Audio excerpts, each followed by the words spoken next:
கிடையாது. ஏன்னா ஃபர்ஸ்ட் வந்து இப்பதான் கப்பலே செய்ய போறாங்க. கப்பலையே அவங்க பார்த்ததே கிடையாது. நோவா காலத்துல யாருமே பார்த்தது இல்ல. அதே போல மழையும் பார்த்ததே கிடையாது. ஏன்னா ஃபர்ஸ்ட் எல்லாம் தேவன் வந்து மழை பெய்ய வைக்கவே இல்லை.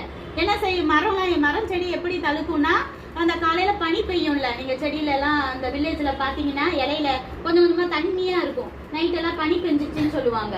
அந்த மாதிரி பெய்யற பனியில தான் என்ன செய்யணும், எல்லாம் மரம் செடி கொடி எல்லாம் வளரும்.